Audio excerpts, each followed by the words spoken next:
Welcome to Synchronicity Talk Radio for your mind, body, and soul. I'm your host, Marie Bernard. Thanks for being with me today.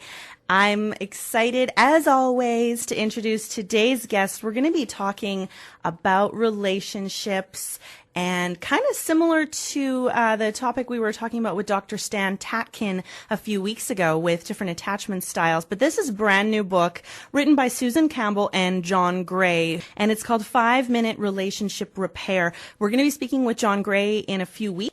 But today we are speaking with Susan Campbell, who is one of the authors.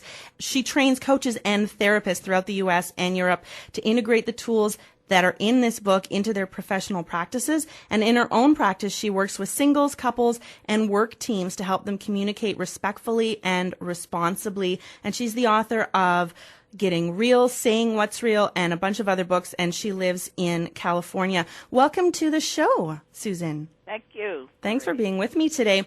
So let's start with, you actually mentioned Dr. Stan Tatkin quite a few times throughout the book, and I'm a big fan of his, so I love that you all know each other and work together.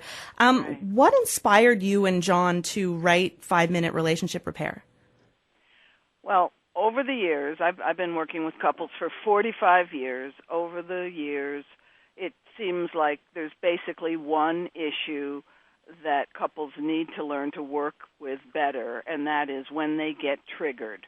When those emotional reactions start to go on in your nervous system, and then your mind makes up worst-case fear stories about your partner and what your partner's behavior means, like your partner says, I've got to go to bed now, and you get your rejection button pushed because you were hoping for a longer evening together.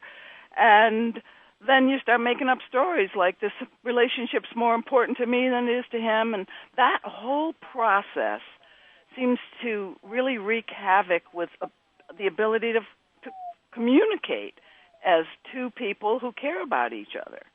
All of a sudden, they're at odds with each other, and you start to see your partner as the foe rather than the friend that they really are. Mm. And it's interesting because you talk throughout the book as well about co-triggering. So one person gets triggered, and then they behave in a reactive way that triggers the other partner's fears, and then that's how the fight starts. Well, yeah, we're very sensitive to one another when we're in a mutually dependent or interdependent kind of relationship. Stan Tatkin says relationships like a three-legged race, and we quote him in our book because we love that concept that if you fall, I fall. And so people really need the tools to learn how to pick ourselves up and realize that we're so wired together, like my sense of security. If you don't like something I did, I'm all of a sudden, you were triggered. You're triggered. You're telling me you don't like something I did. All of a sudden now I'm triggered. What? You don't like what I did? My rejection and abandonment or being criticized buttons get pushed. And so it's very natural for us to be co-triggering each other. And so we obviously need tools for dealing with that mess. Mm-hmm. Well, I'm curious, actually, because you also teach people who work together. So what if you're not in a relationship, a romantic relationship? Can you still use the 5-Minute Relationship Repair tools for people like coworkers or close friends Yes. or family? Yeah, I teach people about triggering and the fact that it happens to work teams too, or just sometimes I just give lectures to corporate audiences to help them become more emotionally intelligent. But you wouldn't process it the same way with a workmate. But it certainly helps to have the language and to go, oh, whoa, I see now that I'm getting triggered, so I better pause and calm myself down, and then come back and talk about what needs I really had that weren't being met. And they could be needs for common shared goals of the team. It's not so much emotional needs, but emotional triggers happen in the workplace, of course, but then we have to be able to translate it in the business, toward the business goals. It's very useful in corporations. A few people are getting that now, that we need to study how emotions affect our ability to get along at work.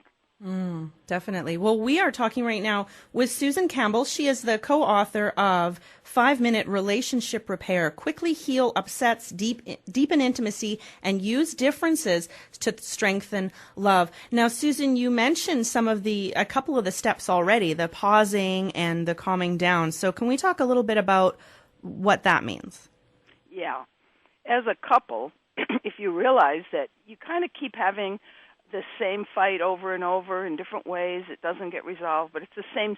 When I say the same fight, I mean it's that same sinking feeling, like I'm not getting through to this person, or something like that, or I'm not being heard, or geez, I always seem to be the bad guy here. Some sinking feeling that's a recurring theme. The couple will in the book we teach people to recognize what your vicious cycle is, what's your recurring theme, and what do you feel. How do we notice the early warning signals that myself or my partner is triggered? And some of those would be body sensations like heart rate going up and so forth, or stories like my partner doesn't care about me, and emotions like anger or the feeling like I've just got to get out of here.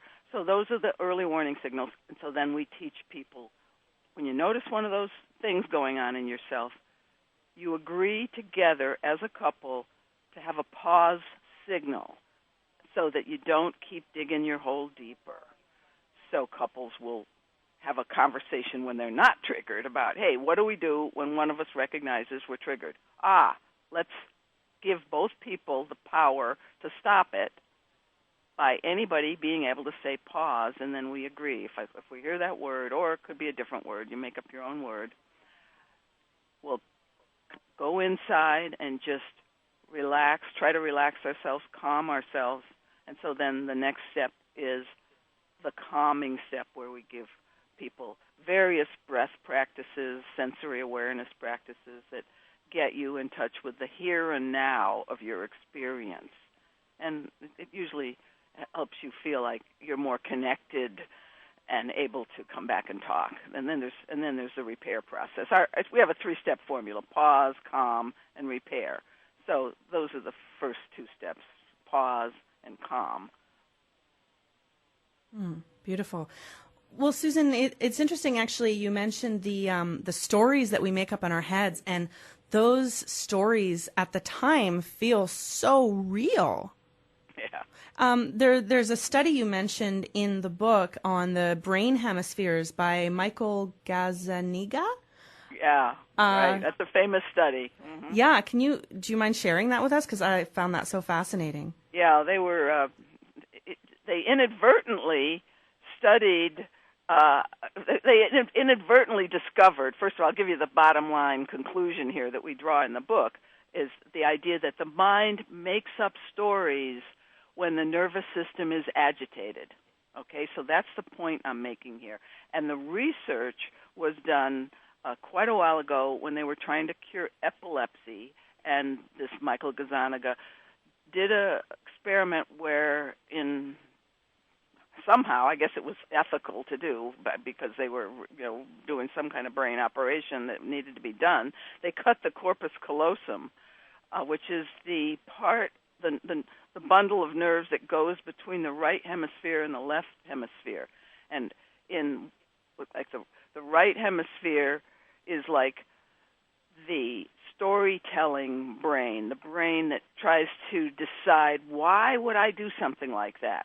And the other side of the brain is the brain that more just has the feelings but doesn't really have to think about it that much. And so they put couples, or actually this wasn't couples, this was just individuals. They put individuals in a situation where they would stimulate the kind of feeling centers of the brain, and like the center for humor. There's a center that they know about that makes people laugh. So they stimulated the laughing center in the brain, and there was then they asked this person who didn't have the connection between the two sides of the brain, why are you laughing? And the brain the right brain just made up stories like, well, your experimenter's wearing a funny tie, or this is a stupid, silly experiment. and so they thought they kind of proved that you don't really know why you're doing things half the time, but the mind needs to make up stories. It's just what the mind does. So we need to start questioning the stories that our minds make up. That's the conclusion here. It's interesting. Thank you for sharing that story. I believe it was people with epilepsy. So they would cut the corpus callosum to... Right. It was a study about curing epilepsy. Yeah.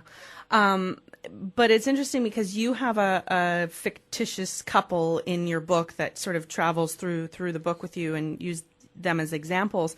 And she is constantly brings up this feeling of not being a priority to her partner. And I totally recognize that comes up for me. Like if I feel any sense of rejection or disappointment, immediately the story is, I'm this person's last priority.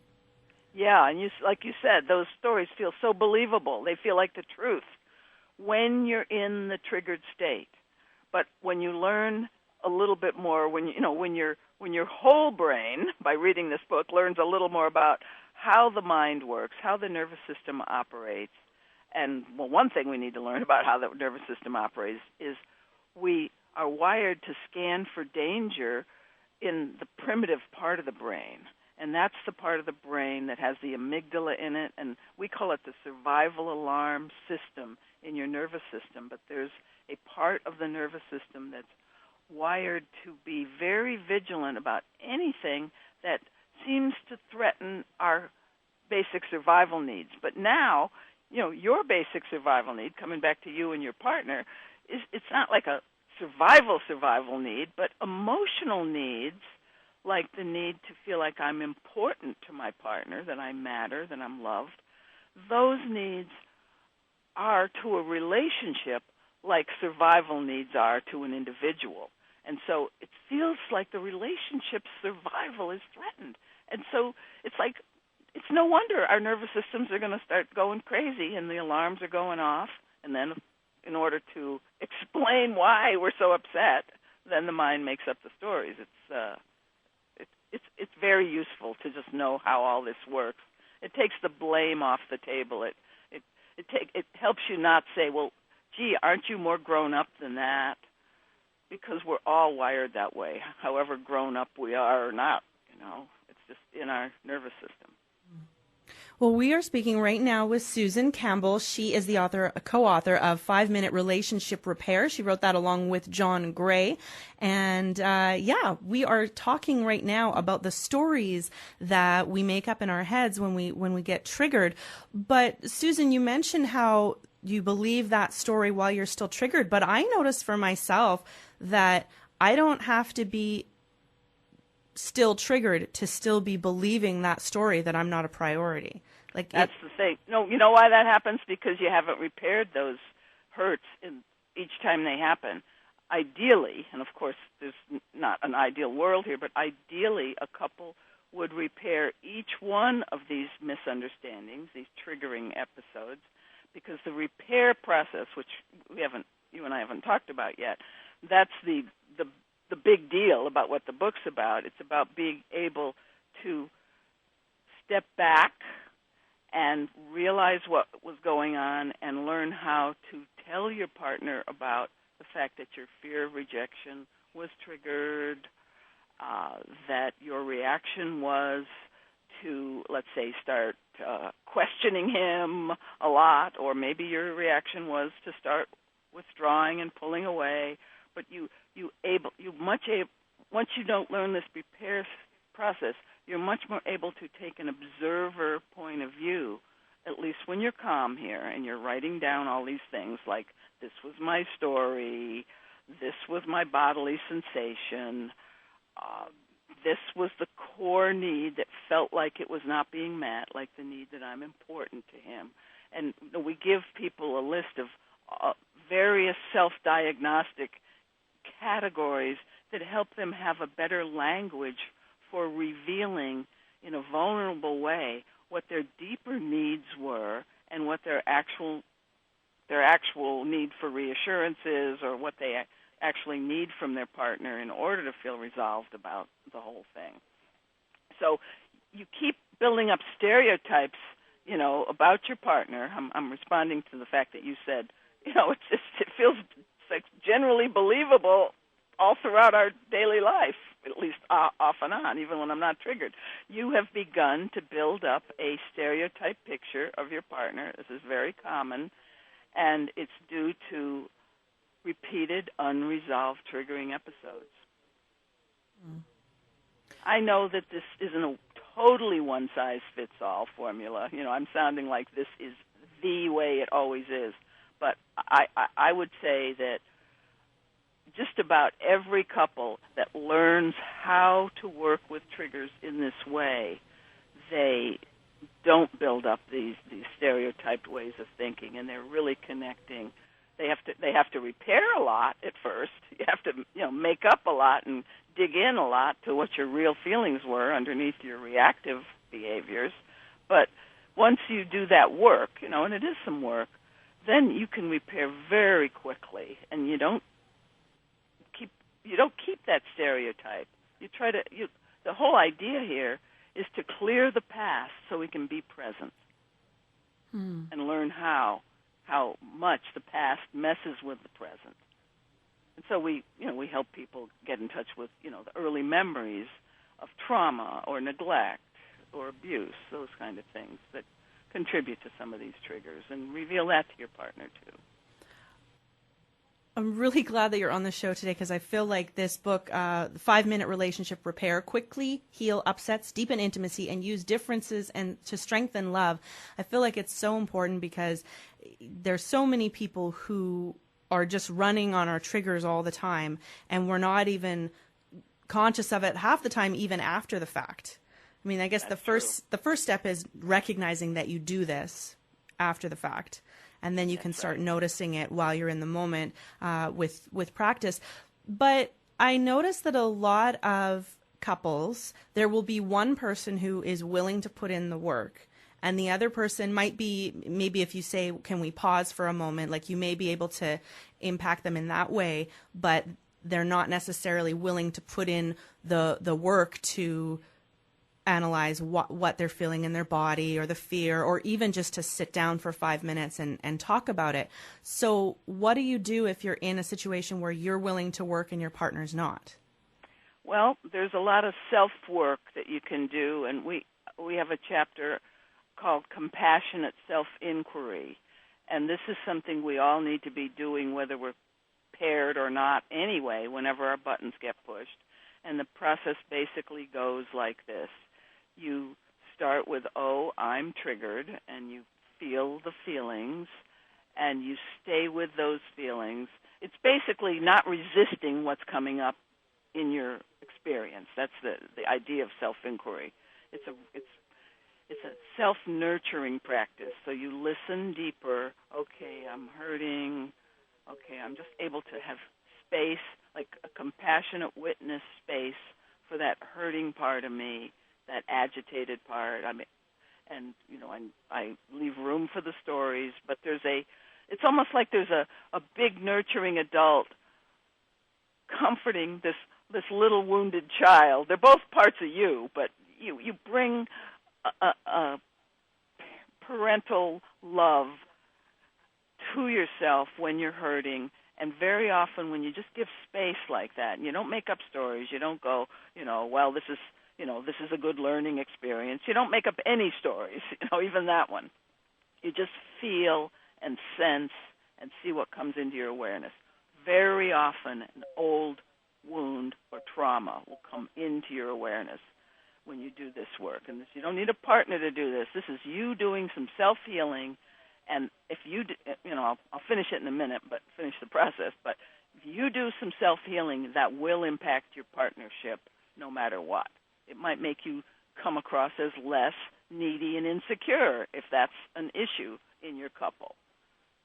Not that you shouldn't have needs, but that you're more able to handle the normal emotional pains. When you know how to do this compassionate self-inquiry process, you're going to know how to handle the normal emotional pains that come with an adult relationship or a parenting relationship either. Close relationships have normal emotional pains. and you learn to take emotional pain a little more in stride, not being callous or cavalier, but being always tender, so that you are, in a sense, reassuring yourself that some of the stuff you learned as a child, like when you're in pain, often when you were a little kid and you were in pain, you got some kind of a message from the adults that was really inconvenient for them.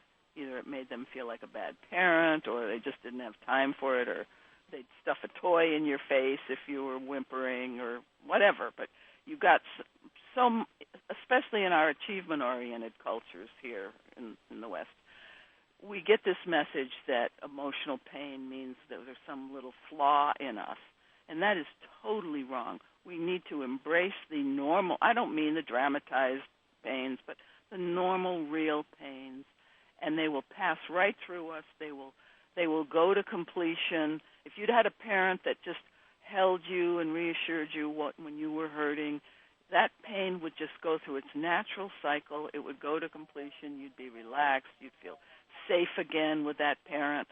Well, a lot of us didn't have that kind of parent, so we provide that for ourselves now, so that when I have that memory, for me the memory is I'm in a crib, because I've had a lot of hypnosis work, and I can remember way back. I'm in a crib and I'm crying for food and touch, and nobody's coming. And so I'm this little baby. And so I have this tremendous button about being neglected, sort of like you, being rejected, neglected. And so whenever, like, somebody says they're going to want to see me and then they back out on me or something, and I get that little button pushed and that rejection feeling comes up, if I just feel into how that is, that little kid not being able to get attention, not being able to get those needs met, and feeling compassion and tenderness, and through that, over time, that's a practice you do every time you get triggered, just like the repair process if you've got a partner who will do that with you. Every time you get triggered, you bring more emotional security. You rewire your own nervous system to feel like your needs are okay, and it's okay to feel frustration of that need and just be with yourself. Nobody's bad or wrong. Your partner's not bad or wrong. You're not bad or wrong. It's just what is, and you know how to handle it, because it's just the way relationships are. Differences. We have differences. That's the way relationships are. That's one of our evolutionary challenges, to learn to evolve as a species to the place where we can hold differences and really respect differences and learn from them. That's the subtitle of the book, Using Differences to Strengthen Love. Wonderful. Well, it's time for a break. We are speaking right now with Susan Campbell. She is the co-author, along with John Gray, of 5-Minute Relationship Repair: Quickly Heal Upsets, Deepen Intimacy, and Use Differences to Strengthen Love. And if you want to get in touch with Susan Campbell, you can go to her website, susancampbell.com. This is Synchronicity Talk Radio for your mind, body, and soul. I'm your host, Marie Bernard, and we'll be back in a moment. Welcome back to Synchronicity Talk Radio for your mind, body, and soul. I'm your host, Marie Bernard, and we are speaking with Susan Campbell. She's the co-author of 5-Minute Relationship Repair: Quickly Heal Upsets, Deepen Intimacy, and Use Differences to Strengthen Love. And just before the break, we were talking about compassionate self-inquiry. And you mentioned, Susan, that we're not even supposed to put a label on it as like this is a good learning experience. I find that that's one of the biggest things that I try. Like, I thought that was an effective way to view problems. So why is that a problem? Oh, it's not a problem in any sense other than when you're giving yourself compassion. What I meant to say was you're being with yourself.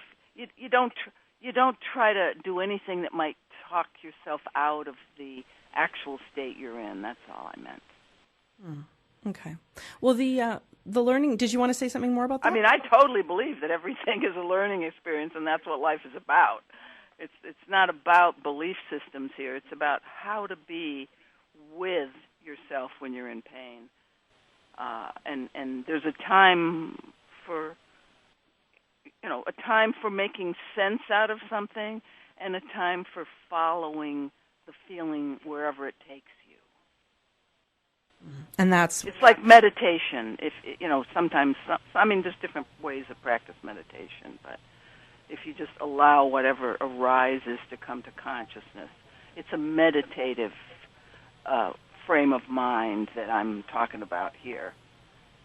Later on, you can, give yourself a pep talk, but when you're inquiring, it's just a slightly different attitude. It's not very easy to explain, but it's explained pretty well in the book. There's steps to it, and you just basically imagine that you're being with a child in pain. And a lot of parents will try to talk to their children and talk some sense into them. And I think to really, this is a point of view, my point of view, that rather than talking some sense into the emotional body of the little child right away, it's better to just hold the space and let them cry it out and know that what they're feeling is okay. Because nature gives us what we need to heal ourselves. If we just, stop interfering with the mind saying you shouldn't be feeling this. There's just too much of the shouldn't be doing this in a lot of our emotional makeups, and I'm trying to guard against that. Mm. Yeah, I noticed that's one of the biggest things is I won't just have a feeling, I'll judge myself about it, or I'll judge really the whole situation and the partner and all of that. And I want to talk a little bit more about the repair process.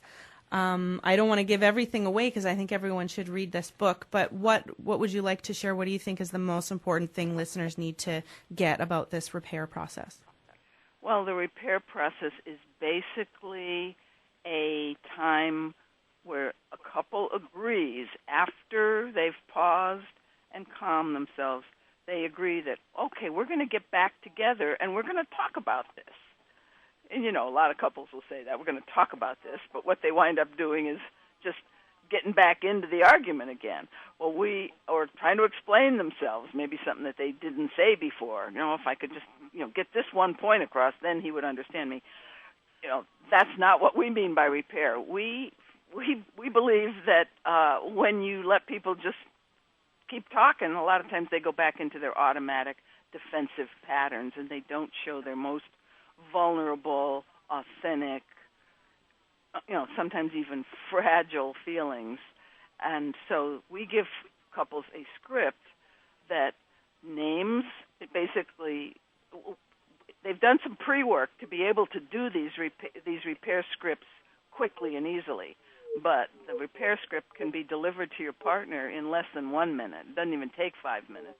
It's a fill-in-the-blank script that you do during your calming down period, and it asks you to say what happened, and the specific thing that happened, not what you thought happened, not what your ego mind did with what happened, but what actually happened. Like when I saw you walk out while I was speaking.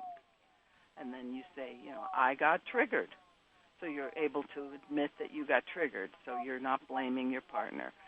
And then you will say, I felt hurt or something.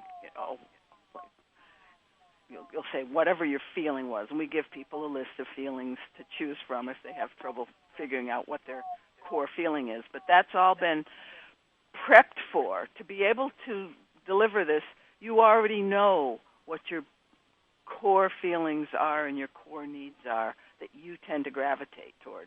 Like some people really gravitate toward the need to feel that they matter, that they're important, that they're valued.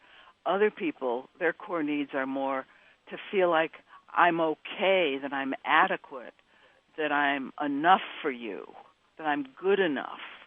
Like we have Donna and Eric in our book, which is a composite of typical couple where her core need is to feel like she's important to him, and his core need is, can't you see I'm important to you? I do all this stuff that you never appreciate. I work all the time. She goes, well, that's the problem. You're working all the time. You're not making us a priority. You hear the cycle, and he's feeling not appreciated. So, his core need, and when he comes back to repair, he has already gotten in touch with the fact this is because we take you through a lot of pre-work in order to be able to deliver this repair statement in an authentic, real way. He's done pre-work to know that underneath all of his, you never appreciate me, is a core fear that he's not good enough. And that some of the ways that he falls down on the job are going to be found out by her and judged by her. And so he reveals his core fears, and his core need is to feel like I'm acceptable to you, that I am good enough. And that would be very different than the repair statement that Donna would deliver. She would, her fill-in-the-blank script is the same, but she fills it in with different words because her core needs is to feel like she's important. So she speaks her language, he speaks his language. They basically take turns reading. They read the repair statement, which is basically, if I had it to do over, given that this is what was going on inside of me, if I had it to do over, here's what I wished I would have said to you if I'd been fully present and conscious and really aware that all that triggering story and that emotional reaction was a fear reaction. Mm-hmm. So we teach people how to reveal their fears rather than acting them out on the partner. Thank you. So it basically ends with, and I would have asked for reassurance that, and then like instead of going through the drama that I went through, whatever it was, or the shutdown that I went through, or the unconscious behavior that I went through, because triggered reactions look very different, with different personality types. It's not always some blow-up. Most of the time, it's actually some kind of avoidance, as you probably know. Most people avoid rather than try to confront it at all. So we give people a safe way, if they will follow the script, a safe way to make up after a fight. That's what the repair statement is. And it ends with, I would have asked for reassurance that I am good enough for you, that type of thing. Mm. And then that just melts the partner's heart, and then usually the partner can give that reassurance. If they're not able to, they have to go back to calming. If they trigger each other again during the repair process, which can happen, this process, works pretty good, but you have to practice it to get good at it. If you get triggered while you're doing it, then you go back and pause, calm, and repair again.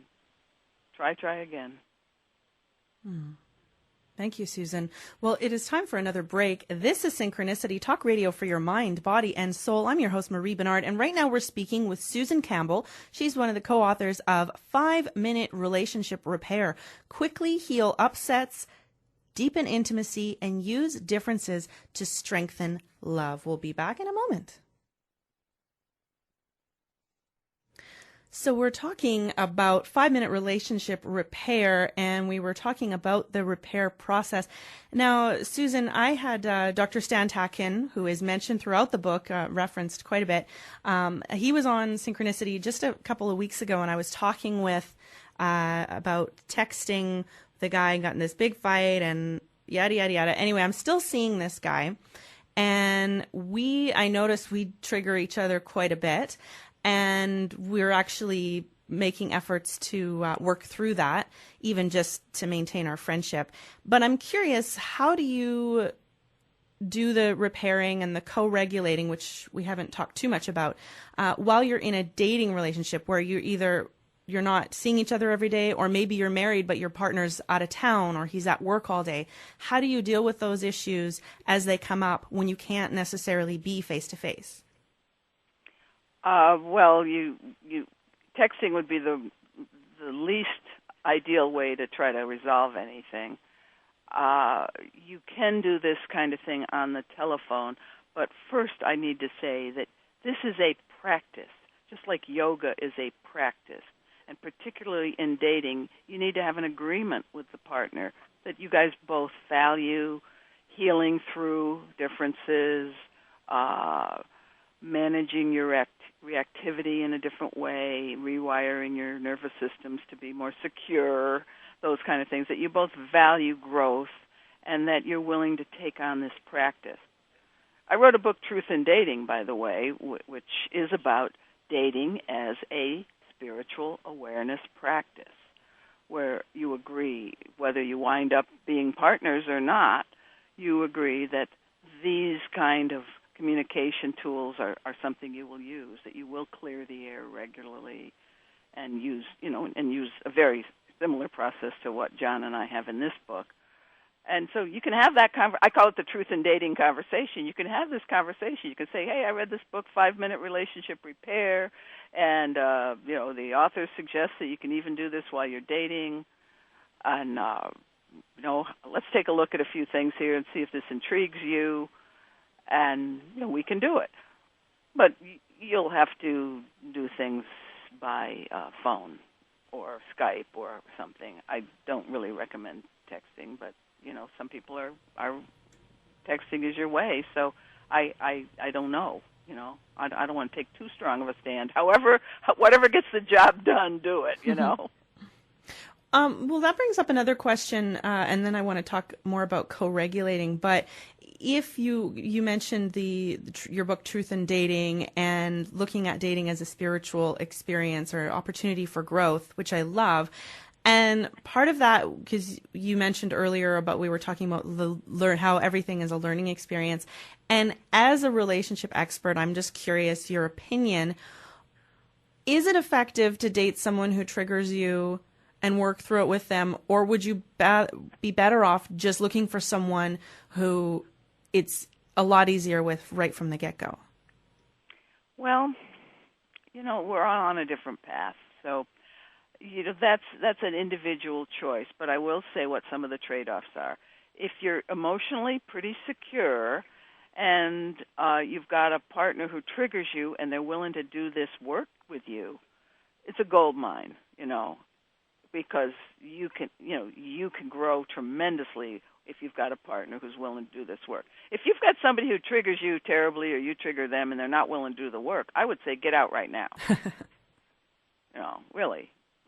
Save you. But so that's a partial answer to what you said. What did I miss? Because there was a little more I wanted to say, but I forgot the rest of your question. Oh, I was just wondering if, the person that I'm referring to seems to be willing to do the work, so I feel like it could be valuable even if we're not going to be a long-term partnership. But wouldn't it be easier just to find someone who is more easygoing or who I just naturally don't feel triggered by as often? Well, while this guy is in your life, go ahead and have the truth in dating conversation and do this, and keep your options open. It's not a either or. All right. And maybe if you do this work together, maybe you'll find you fall deeply in love in a very secure way and start healing each other. That's the both the good news and the bad news there. Yeah. Because if you are with somebody who triggers you, they may always trigger you a little bit, but you will learn how to process the triggers so quickly. I mean, I can do this. I have as deep a wounds as anybody else, and I can do this process so quickly now within myself, and then with my partner. Fortunately, I also have a partner who's willing to do this work, and that's huge. In terms of finding somebody who you're more like naturally compatible with, you might find you have a more peaceful life in some ways, but maybe there's less learning. So it depends on what your path is. I wouldn't say just go ahead and be a glutton for punishment. If you're pretty insecure and easily agitated about a lot of things, maybe it would be better to pick somebody who triggers, who sets off that trigger. Maybe yes, don't avoid the trigger, but who sets it off, but not quite so much or something. I mean, in an ideal world. All right. Thank you for that, Susan. So we are still talking about 5-minute relationship repair, quickly heal upsets, deepen intimacy, and use differences to strengthen love. We're speaking with Susan Campbell. So we were talking, I mentioned that I'd like to discuss co-regulating because that's so important. Where do you want to start with that? Well, co-regulating is probably a term that not that many of our listeners have heard of, but it's a marriage therapist term, and it's a neuroscience term. It comes from attachment theory, which is very popular these days. It's been around a while, but now it's becoming more popular books about it. Attachment theory means that some of us are more securely attached than others based on the kind of parenting we had, basically. If your core needs are met, like, your needs to feel loved and cherished and safe and protected and guided, you're going to have a stronger wiring in your nervous system. I'm giving you a lot of background here because I think it's useful when we get to how co-regulating can help your nervous system even after childhood. You might not have gotten it with your parents, but you can almost like reparent each other. So that's what co-regulation does. But because certain people didn't get enough parenting, their wiring is kind of weak, the wiring that reassures the being that she's safe, that during that calm period that says, oh, you're actually safe here, but it's like your whole ability to do that is flawed. But co-regulation means giving your partner the things that babies need and also adults need in order to feel secure and loved. And that is touch, like loving touch, soothing voice tones, and eye contact that has a gentle, loving feeling to it. So eye contact, soothing voice tones, and touch, loving touch. Hugs would be a good example. So that's what co-regulation means. It means those three things or those varieties of those. Nurturing behaviors, reassuring behaviors towards your partner. So when we learn how to regulate our own nervous system by doing like the compassionate self-inquiry thing, that's self-regulation. Co-regulation is giving that kind of reassurance and compassion and love to another human being. And when you offer, like let's say your partner, you can see your partner starting to get triggered, and you say something soothing and friendly, like, I'm pretty sure we're going to get through this. I'm with you here. I love you. That would be co-regulating to your partner's nervous system. You would be helping soothe their upset nerves. And if we learn to do that for one another on a regular basis, and of course co-regulation is part of the repair process. When I was telling you about that script, co-regulation is part of the repair script. Over and over, repeated doses, you are helping your partner heal a faulty wiring in their nervous system so they can instinctively realize, oh my God, I'm triggered. The stories in my mind are not true. My partner feels like a foe, but he's really my friend. We're going to get through this. So you get the ability to calm and reassure yourself once you've had enough co-regulation by another human being. And if you didn't get it from your parent, you can get it from your spouse and give it to your spouse right now. Thank you for mentioning the we're going to get through this, and I love you, because I've had my last boyfriend, we would trigger each other, and he would get really escalated, and would want to immediately discuss it and basically fight about it for hours, which was much more draining for him than it was for me. So after the first couple times, I started saying, I'm going to leave. Like, we're not going to talk about this right now. And then rather than saying, we'll talk about this later, we'll get through this, I just said, I'm going to leave. And that would hugely trigger him. And right. He would think that I was saying we're over. Yeah. And that wasn't the case, but it just made things so much worse. So just saying, I know we're going to get through this, let's take a moment or a day or however long you agree. And in the book, I think you mention how obviously the sooner you're able to deal with it, the better. Yeah, and sometimes you don't have to pause and calm. You can quickly co-regulate, like the examples I just gave. So I'm glad that was useful to you. Yeah, I would have been useful to have a couple years ago. That would have been useful then, but really, have that little phrase in your hip pocket. But when you're triggered, you might not even feel like you believe it. But and I don't really believe in fake it till you make it. I'm the getting real gal. My trademark is getting real and being authentic. But it's not exactly faking it till you make it. It's like knowing that there's a higher part of your brain. If you say, I know we're going to get through this, and you're in the moment you're triggered, you don't really quite believe it, you're just really yielding to the fact that you're triggered, and all the things you think you know right now are bullshit, and the things that really are true are the things that are more the vulnerable truth. The I need you, I want to feel connected to you. We're going to get through this. I love you. Those are the more true things usually, but they're often covered with defensive things that feel more true because they've got a bigger emotional charge on them. Mm-hmm. Well, I just need to apologize if anyone was driving with their kids and offended by that. Oh, I'm sorry. But that's okay.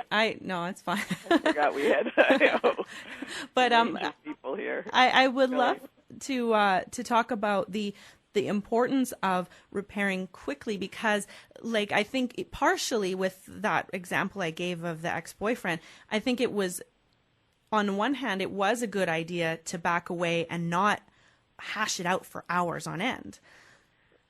But you do need to repair it. So what's the significance of doing it quickly? Well, the longer you sit, remember we were talking about how you can kind of stereotype your partner and start believing the worst case stories your mind makes up, like he doesn't care about me, or he's so over emotional, or whatever your stories are.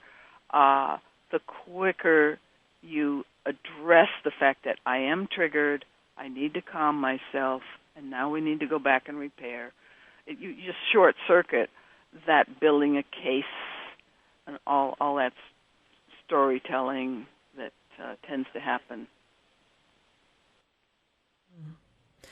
Well, thank you. We're speaking with Susan Campbell. She is the co-author of 5-Minute Relationship Repair: Quickly Heal Upsets, Deepen Intimacy, and Use Differences to Strengthen Love. And we just have a few minutes left in the show. Susan, I'm wondering where you would like to take it for the last few minutes. Well, let's see.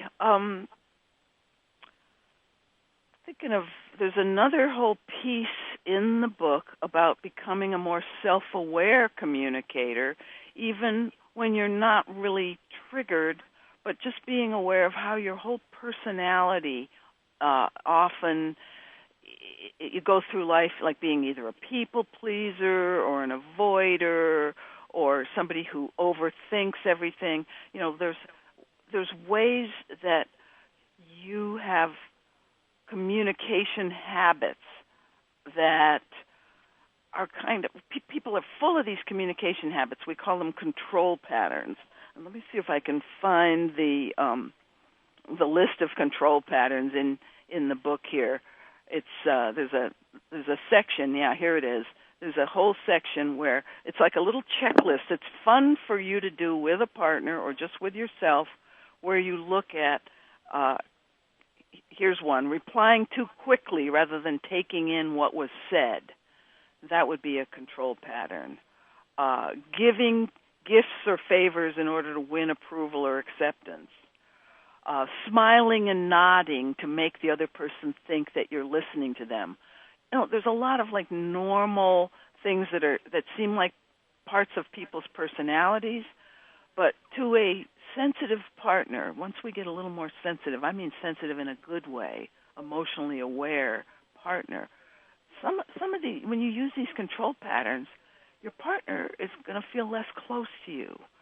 And the reason you use these control patterns is to almost guard against something bad happening. Like if I'm smiling and nodding in order to make you think that I'm listening to you and interested in you, maybe I'm guarding against you not liking me.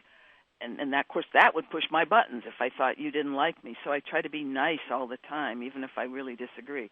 So there's 3 pages of things that ask, you're telling people what they want to hear while suppressing your own needs or opinions. Oh, that one making a nuts. joke or a cute remark in order to laugh off something that really hurt you. They're all little cover-ups that are so common, but if we can start to identify those and say, yeah, I do that, yeah, I do that. I do this in workshops, and people love to become a little more aware that underneath those control patterns, there's some kind of a fear of emotional discomfort. And I mentioned that the compassionate self-inquiry process was designed to help you take emotional discomfort more in stride. And identifying your control patterns helps you just own up to the fact that, yeah, there is this fear of emotional discomfort, and I have developed some of these communication habits that mask what I'm really feeling in order to kind of control. I call them control patterns because you're trying to control how the other person responds to you in some way, so things don't happen that you don't think you're able to handle. So that's a whole really interesting, for those of you who are into like deep self-awareness out there listening, there's several sections like this that just help you become a more self-aware and authentic communicator. Okay, yeah, I gotta admit though, I'm going through the list, and I'm looking at it, and I'm going, I really don't want to admit that I do that, but I probably do. So it can be a little painful, a bit of a rude awakening to be like, wow, look at all of the things I've like ticked off. Yeah, everyone says that. Yeah, just what you just said. They go, "Oh my God, look at this!" Oh, geez, But when we do it in a group, see, or when you do it with a partner. I did it with my partner when we were first dating, and it actually led to a few misunderstandings because I'm saying, "No, honey, I'm just confessing this is a control pattern, but it's not like I'm justifying that I do this. This is a confession, Mm-hmm. So anyway, if you do it in a supportive environment, it can kind of take the sting out of it. That actually, a book group could be an interesting way to work through this. Oh, yeah, this would be great for a book group because there's so many practical activities that, you can do for homework and then come back and talk about it the next week. Mm-hmm. And especially if couples could go to the group together, that would be really good. Yeah, in fact, some people have already told me that they've invited a bunch of couples. That's funny you mention that because as I said, they've already said I've invited a bunch of couples to have a study group around the book. Cool. All right. Well, if people want to get the book or get in touch with you, 5-Minute Relationship Repair, where should they do that? Well, SusanCampbell.com, and we also have a website, 5minuterelationshiprepair.com, and that's 5 spelled out like F-I-V-E. And on that website, there's really a lot of interesting articles. There's some interviews with us, some videos with us talking about the book, and there'll be a lot more video self-help tools as we go along with this new website. Ooh, exciting. Well, thank you so much for your time. Is there anything you want to add before we say goodbye, Susan? Well, if anybody, I do personal coaching on the phone and on Skype, and if this approach appeals to you, you can email me and we can talk. Awesome. Well, thank you so much for your time, Susan. It's been a pleasure speaking with you. And I look forward to talking with John in a few weeks. Great. Okay, Thank thanks. you. This Take was care. Fun. Have Bye. a good one. So that was Susan Campbell, co-author of 5-Minute Relationship Repair, Quickly Heal Upsets, Deepen Intimacy, and Use Differences to Strengthen Love. And DJ Christopher is right behind me. Oh, my goodness. He is just quick to namaste. So he's coming up in just a moment with Parts Unknown. This has been Synchronicity Talk Radio for your mind, body, and soul. I'm your host, Marie Bernard, and I'll be back with you next week. So take care. Have a wonderful week. Be well. I love you so much. Namaste. Namaste. Fund Drive 2015. Fund Drive 2015. Fund Drive 2015. Fund Drive 2015. Fund Drive 2015. Fund Drive 2015.